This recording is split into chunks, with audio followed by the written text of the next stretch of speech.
Police officers Brandon Nail and Daisy Mazariegos confronted a gardener we call Mateo over an open beer. They asked for his ID. Mateo tried to explain he had to stand to retrieve it, and it quickly escalated. Take out your ID, dude. I know.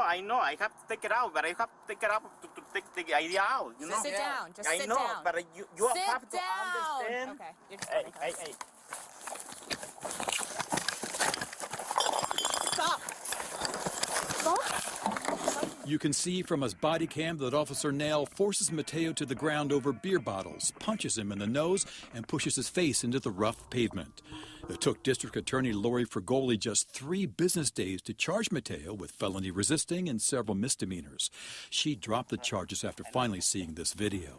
Nearly 7 months since the confrontation, Fragoli still hasn't decided whether to charge the officers with excessive force. Why is it taking so long to make a decision about what to do with those officers when they could make such a quick decision involving a member of the community? In his letter to Fragoli, the gardener's attorney, Charles Dresso, expresses concern that the DA has a conflict of interest that has obstructed the prosecution of the officers who abused my client, basically arguing that any action taken against the officers will have repercussions. Then those prosecutions that are ongoing involving those officers come into question, and any past convictions that those officers were involved in as witnesses or investigating officers come into question. District Attorney Fragoli again refused my request for an interview, and the statement she emailed today did not address why her review of the case is taking so long. She writes, "We continue to thoroughly examine the evidence to make a decision on whether criminal charges will be filed. We will be transparent about the results of this process as soon as a conclusion is reached."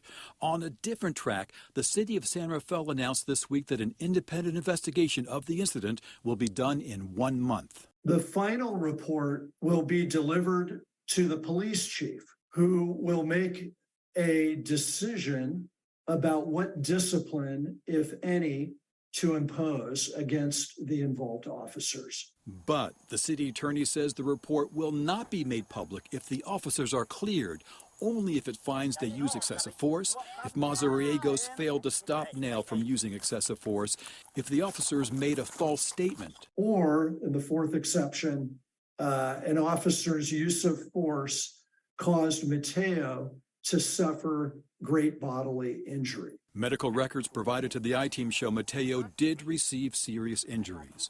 One thing that continues to bother some San Rafael citizens, the officers remain on paid administrative leave.